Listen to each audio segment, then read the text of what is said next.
Next है आपका number 3, accounting treatment of reserves, accumulated profits and losses, यानी कि अवितरित लाभ, हानि और संचय से संबंधित लेखांकन उपचार। ये जो आपका टॉपिक है ये आप इस चैप्टर में पढ़ रहे हैं, change in profit sharing ratio, लाभ हानि अनुपात में परिवर्तन। इसके बाद साझेदारी का, पार्टनरशिप का आपका अगला चैप्टर आएगा, प्रवेश, एडमिशन, रिटायरमेंट और डेथ। इन सभी चैप्टर्स में आपका ये जो टॉपिक होगा ये सेम होगा, मतलब इन आइटम्स के साथ में जो आपका ट्रीटमेंट होगा वो बिल्कुल सेम होगा।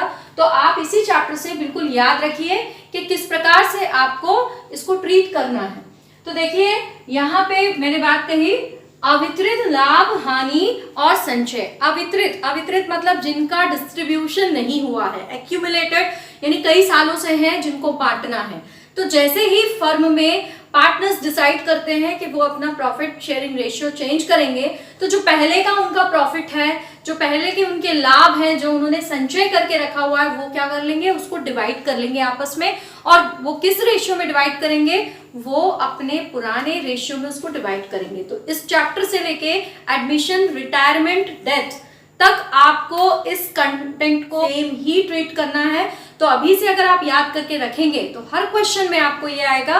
और ये बहुत इंपॉर्टेंट है, जब आप एक कंप्लीट क्वेश्चन बनाएंगे तो आपको ये जानकारी होनी चाहिए कि कौन से आइटम्स ऐसे हैं जो रिजर्व कहलाते हैं, कौन से आइटम्स जो होते हैं वो जनरल रिजर्व और जो प्रॉफिट, एक्यूमुलेटेड प्रॉफिट और लॉसेस कहलाते हैं। तो सबसे पहले जब आपको एक क्वेश्चन मिलता है तो आपको क्वेश्चन, कंप्लीट क्वेश्चन जब मिलेगा 6 मार्क्स का, 8 मार्क्स का, वो आपको एक बैलेंस शीट के फॉर्मेट में मिलेगा।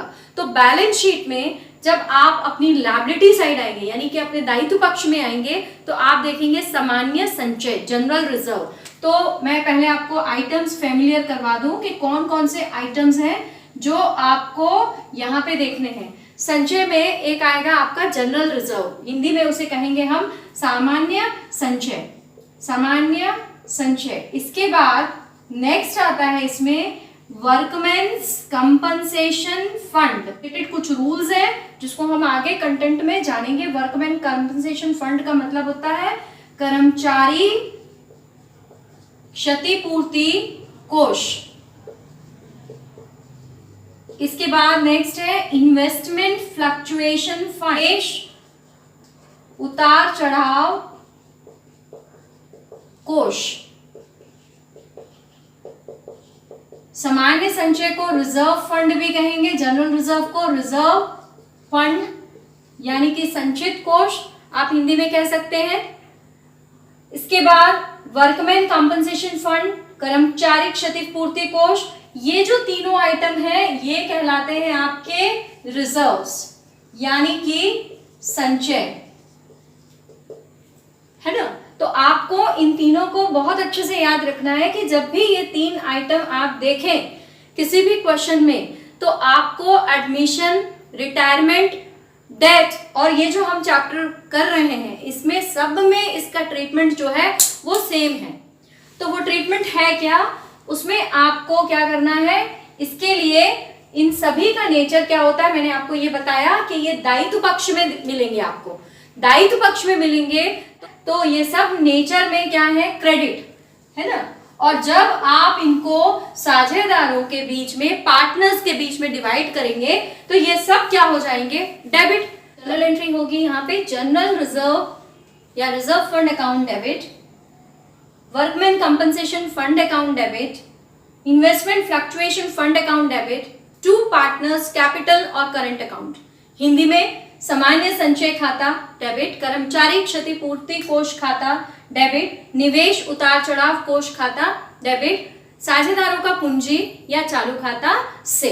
इस प्रकार से आप जनरल एंट्री करेंगे इसकी।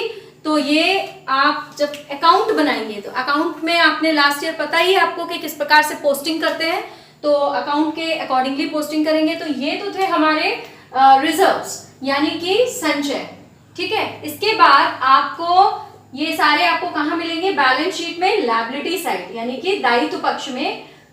इसके बाद आप बैलेंस शीट में ही लायबिलिटी साइड में आपको मिलेगा प्रॉफिट एंड लॉस अकाउंट, लाभ हानि खाते का शेष। तो जब ये दायित्व पक्ष में मिल रहा है तो इसका मतलब वो शेष क्रेडिट है, यानी कि वो क्या है, लाभ जिसको वितरण नहीं हुआ है, और वही है अवितरित लाभ जिसको आपको डिवाइड करना है। उसके लिए भी आप सेम एंट्री करेंगे, चूंकि ये आपको लायबिलिटी साइड मिला है इसलिए आप इसको क्या कर देंगे, डेबिट कर देंगे। तो आपकी एंट्री होगी profit and loss account debit to partners capital और करंट अकाउंट, यानी कि लाभ हानि खाता डेबिट साझेदारों का पूंजी या चालू खाता से। तो ये तो थे आइटम्स जो आपको लायबिलिटी साइड मिलेंगे, और लायबिलिटी साइड मिलेंगे इसलिए ये कहलाए यहां से यहां तक संचय है। और ये आइटम एक है P&L अकाउंट जो है, ये आपका है अवितरित लाभ यानी कि अनडिस्ट्रीब्यूटेड प्रॉफिट, जिसको हम बोलते हैं एक्यूमुलेटेड प्रॉफिट, भी इसी को बोलते हैं अनडिस्ट्रीब्यूटेड। इसके बाद हम जानेंगे यहाँ पे हानि कौन सी है। अनडिस्ट्रीब्यूटेड जो लॉसेस हैं उसको हम देखेंगे, तो वो आपको मिलेंगी एसेट साइड। आप लोग याद रखिए कि हानि आपको मिलेंगी कहाँ पे, एसेट साइड मिलेंगी। एसेट का नेचर डेबिट होता है और लॉसेस का नेचर भी डेबिट होता है। तो यहाँ पे एसेट साइड जो आपको आइटम्स मिलेंगे उसमें सबसे पहला देखिए P&L अकाउंट, यानी कि लाभ हानि खाता। और अगर ये एसेट साइड लिखा हुआ है इसका मतलब ये है एक्यूमुलेटेड लॉस यानी कि अवितरित हानि। तो जिसका यहाँ पे दायित्व पक्ष में है तो नेचर उसका क्रेडिट है, तो आपने उसको उल्टा किया, उसको आपने एंट्री पास करते समय क्या किया, डेबिट किया। लेकिन अगर आपको ये एसेट साइड मिल रहा है तो इसका नेचर क्या है, डेबिट है। नेचर डेबिट होने के कारण आप इसको जस्ट रिवर्स करेंगे तो आपकी एंट्री क्या होगी, आपकी एंट्री होगी कि साझेदारों का पूंजी या चालू खाता डेबिट लाभ हानि खाता से, यानी कि पार्टनर्स कैपिटल और current account debit to P&L account.